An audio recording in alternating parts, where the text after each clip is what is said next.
The real INFJ personality, what people always get wrong. When most people hear the label INFJ, they immediately think of something almost mythical, like an archetype carved out of mist and intuition, wrapped in mystery, and sealed with a quiet intensity that people talk about more often than they truly understand. Yet for those who actually live inside this rare temperament every single day, the reality is far more human, far more complex, far more layered, and far more misunderstood than the simple, glossy stereotypes that circulate on social media. In this video, I want to take you into the interior world of the INFJ mind. Not the romanticized caricature, not the watered-down version presented in typing quizzes, but the real landscape beneath the surface, the one built from contradictions, emotional depth, private frustration, intuitive precision, unspoken fears, and the quiet burning desire to feel truly known by someone who can actually see past the INFJ's own well-constructed emotional camouflage. Before we go deeper, let me speak directly to you, especially if you are an INFJ, because I know how it feels when people think they've figured you out simply because they read a paragraph on your personality, and I know how exhausting it is to be placed on a pedestal you never asked for, or in a box that never fit you in the first place. And how often you've had to bite your tongue when someone confidently explains your own personality to you as if they've studied you their entire life. This video is for you, for the INFJ who is tired of being labeled the magical empath, the mystical oracle, the emotional sponge, or the self-sacrificing saint, because you are far more than the stereotypes, and you deserve to be understood with accuracy, depth, and respect. So let's begin. 1. The INFJ mystique and why people misinterpret it. People love the mystery of the INFJ, not because they actually understand it, but because mystery itself is appealing. And the INFJ personality type, statistically rare and socially unconventional, becomes a blank canvas onto which people project whatever story makes them feel fascinated, comforted, or impressed. Many portray INFJs as mystical healers or intuitive saviors because that narrative is comforting. But this projection ignores something crucial: INFJs are not magical. They are perceptive, and their perception comes not from fantasy, but from a lifetime of watching patterns, listening deeply, and noticing things long before anyone else realizes they've happened. What people get wrong is assuming this perception is always gentle or always altruistic. In reality, INFJ insight is powered by a relentless inner engine that analyzes, dissects, and evaluates everything people do, say, and imply. The INFJ doesn't simply read emotions. They read motives, inconsistencies, hidden tensions, and unspoken contradictions. And this ability, rather than making life easier, often makes life significantly more complicated. The truth is that INFJs do not intentionally hide their complexity. The world simply rarely asks the right questions or listens deeply enough to understand the answers. And so, the INFJ mystique expands, fed not by the INFJ's desire to seem mysterious, but by everyone else's inability to see the depth right in front of them. 2. The real reason INFJs feel differently.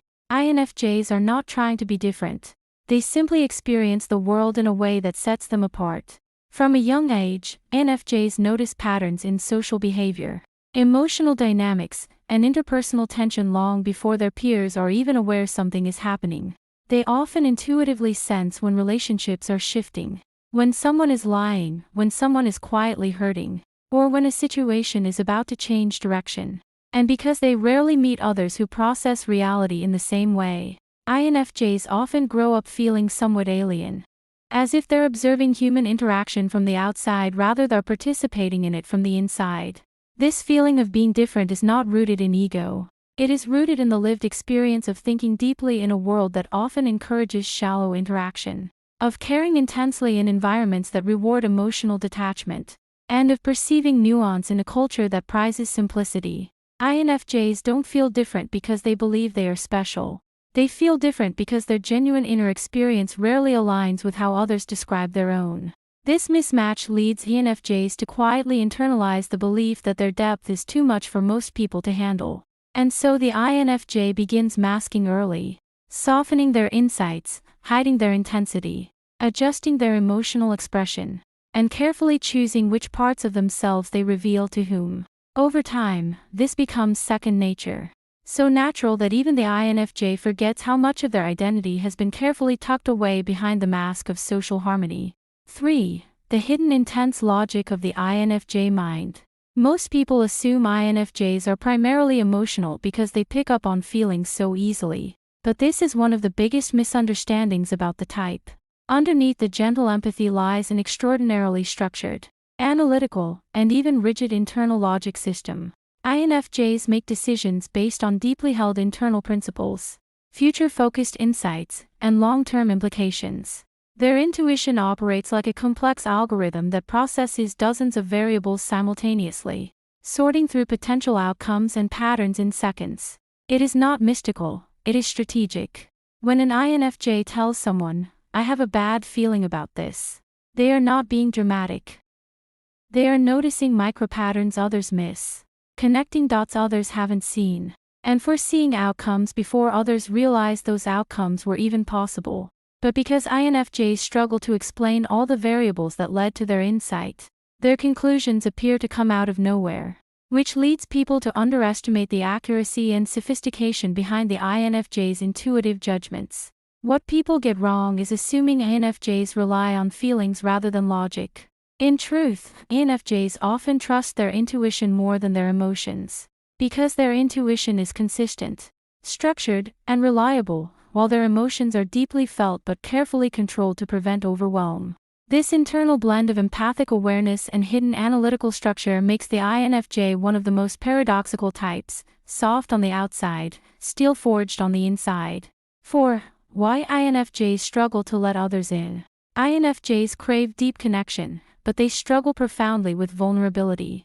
Not because they don't want to be seen, but because they have spent their entire lives being misinterpreted, underestimated, idealized, or misunderstood. Every time an INFJ tries to open up and is met with confusion, dismissal, or shallow responses, they retreat further inward, reinforcing the belief that genuine understanding is rare and that their inner world is too complicated to share with most people. INFJs do not fear vulnerability. They fear emotional misalignment. They fear pouring their heart into someone who sees only the surface. They fear explaining their depth to someone who listens only for what they want to hear.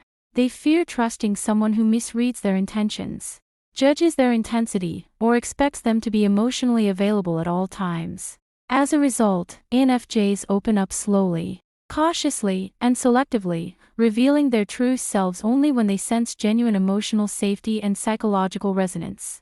When an INFJ finally lets someone in, they do so with a level of depth that is rare, profound, and transformative. But once the connection is broken, the INFJ's trust shatters in a way that is almost impossible to repair. 5. The dark side of INFJ idealism. People often romanticize INFJ idealism, painting it as dreamy, whimsical, or poetic, but the reality of INFJ idealism is far more intense and far more painful. This idealism comes from the INFJ's inner vision of how people, relationships, and the world could be if everyone lived according to integrity, empathy, and authenticity, but because the real world often falls painfully short of these ideals, INFJs experience chronic disappointment, disillusionment, and emotional fatigue. INFJs don't idealize because they're naive. They idealize because they see potential clearly. They see who people could be if they confronted their shadows. They see what relationships could feel like if honesty replaced games. They see how communities could thrive if people acted out of compassion rather than ego. And when people choose comfort over growth, selfishness over empathy, or avoidance over truth, the INFJ feels not just disappointment, but a deep sense of grief for what could have been. This is the dark side of INFJ idealism, the constant tension between the beauty of their inner vision and the flawed reality in front of them. It is not whimsical. It is not cute. It is a lifelong emotional burden. 6. The true meaning of INFJ empathy. People romanticize INFJ empathy as if it is effortless, gentle, or endlessly available. But they fail to understand the intensity of what INFJs experience emotionally. INFJ empathy is not simply understanding how someone feels. It is absorbing the emotional dynamic of the entire situation. merging with the emotional atmosphere, and internally processing everything at a depth most people never reach. INFJ empathy is powerful, but it is also draining. It is costly. It requires recovery time, solitude, and emotional boundaries that INFJs often struggle to enforce because they feel the weight of others' emotions so intensely. When people assume INFJs should always be available to comfort, guide, or support, they unintentionally exploit this capacity, leaving INFJs exhausted, overstimulated, and quietly resentful. What people get wrong is thinking INFJs have endless emotional energy. In truth, INFJs feel deeply, but they also burn out deeply. Their emotional battery is not infinite, and their empathy comes at a price that nobody sees because INFJs rarely express how overwhelmed they truly feel. 7. Why INFJs disappear without warning. One of the INFJ behaviors that confuses people the most is the sudden disappearance. To outsiders, it looks abrupt, dramatic, or cold, but for the INFJ, distancing is not an impulsive act. It is the result of prolonged emotional strain, repeated misalignment, or subtle boundary violations that the INFJ noticed long before anyone else did. INFJs withdraw when they feel emotionally drained. They no longer trust the other person's intentions. They sense growing dishonesty or emotional manipulation. They feel unappreciated or taken for granted. They've absorbed too much emotional weight in a short period. They need to reset their internal equilibrium. Disappearance is not punishment. It is self-protection. And because INFJs rarely explain their internal reasoning, their retreat appears mysterious, even though the INFJ's mind has been processing the situation for weeks or months. 8. The INFJ problem with boundaries. INFJs have a complicated relationship with boundaries. On one hand, they desperately need them to protect their emotional well-being. On the other hand, they struggle to enforce them because they instinctively prioritize harmony, understanding, and compassion. This leads to a self-sabotaging cycle. The INFJ senses someone needs help. The INFJ steps in and gives emotionally. The INFJ becomes drained but keeps giving. The INFJ feels overwhelmed, unappreciated, or exploited. The INFJ retreats to recover. The other person becomes confused or hurt. The INFJ feels guilty for setting boundaries too late. This cycle repeats until the INFJ finally learns that protecting their emotional energy is not selfish. It is necessary, but many INFJs struggle with boundary guilt for years because they have internalized the belief that their worth is tied to how much emotional support they provide others. 9. The INFJ sense of purpose and why it matters. Every INFJ carries within them a profound sense of purpose, not necessarily tied to career achievements or grand accomplishments, but to the deeper desire to create meaningful change, foster emotional understanding, and help others grow into the fullest, healthiest versions of themselves. This purpose is not optional for the INFJ. It is woven into their identity and drives many of their decisions, passions, and longings. INFJs feel most alive when they are contributing to something that matters. If they are forced into environments that lack meaning, integrity, or emotional depth, they begin to deteriorate internally, losing motivation, energy, and even their sense of self. They thrive not in chaotic, adrenaline-driven environments, but in spaces where their insight, empathy, and creativity can be used to heal, transform, or illuminate. When INFJs pursue a path aligned with their purpose, they become powerful, grounded, and remarkably resilient. But when they are disconnected from that purpose, they become anxious, restless, and emotionally unsettled. 10. What INFJs need but rarely ask for. INFJs rarely express what they need because they fear overwhelming others, appearing too intense, or being misunderstood. Yet deep down, they crave emotional safety, honest communication, mutual understanding, authenticity, consistency, space to recharge, meaningful connection. They need people who listen without judgment, who speak with sincerity rather than pretense, who show appreciation rather than expectation, and who understand that INFJs are not withdrawn or distant by nature. They are simply cautious with their energy because they feel everything so deeply. INFJs need people who see them, not the stereotype, not the projection, Not the mask, but the real human being beneath the surface. 11. The real INFJ strength that get overlooked. People often talk about INFJ strengths like empathy and intuition, but they rarely acknowledge some of the most powerful strengths INFJs possess. 1. Strategic thinking. 2. Long-range vision. 3. Emotional pattern detection. 4. Quiet resilience. 5. Conflict de-escalation. 6. Creative problem solving. 7. Deep loyalty. 8. Narrative intelligence. INFJs can perceive the storyline behind human behavior, the underlying motives behind conflict, and the hidden structure beneath chaos. They are natural harmonizers, mediators, visionaries, and catalysts for growth. 12. What people always get wrong about INFJs. People think INFJs are fragile, when in reality they have endured more internal storms than they will ever admit. People think INFJs are shy, when in reality they simply prefer depth over noise. People think INFJs are always calm, when their inner world is a constant swirl of intuition, insight, and emotional processing. People think INFJs are saintly, when in reality they have sharp boundaries, fierce principles, and a powerful sense of justice. People think INFJs avoid conflict, when in reality they avoid meaningless conflict, but will confront deeply when it matters. People think INFJs want to be mysterious, when in reality they want to be understood, but only by those who value truth over curiosity. 13. The INFJ journey of self-acceptance. For many INFJs, self-acceptance is a long, winding journey with several key lessons. Learning to stop apologizing for their depth. Learning to trust their intuition even when others doubt it. Learning to let go of people who drain them emotionally. Learning to set boundaries without guilt. Learning to value their own needs as much as they value others. Learning to embrace their unconventional way of thinking. Learning to stay grounded when their inner world feels overwhelming. Self-acceptance for an INFJ is not about becoming someone new. It is about removing the layers of expectation, shame, and masking that have accumulated over years of not feeling understood. 14. The truth about INFJ rarity. INFJs are often described as rare, but rarity is not the part that matters. What matters is that INFJs are one of the few personality types that combine intuitive depth with emotional insight, long-range vision with compassionate intention, and strategic analysis with creative imagination. Their rarity is not statistical. It is experiential.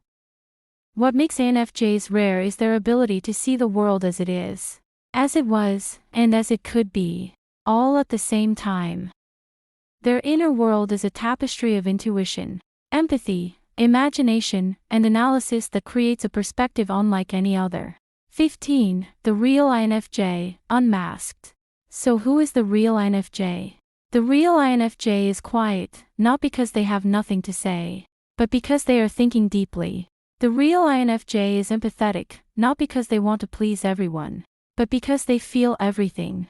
The real INFJ is intuitive, not because they are mystical, but because they notice patterns others overlook. The real INFJ is private, not because they are hiding something, but because they've learned not everyone can handle their depth. The real INFJ is idealistic, not because they are unrealistic, but because they see human potential clearly. The real INFJ is intense, not because they are dramatic, but because they care deeply. The real INFJ is rare, not because of numbers, but because of their unique inner experience. If you are an INFJ, know this. You are not too much. You are not too quiet. You are not too intense. You are not too deep. You are not too idealistic. You are not too sensitive. You are not misunderstood because you are broken. You are misunderstood because you are complex.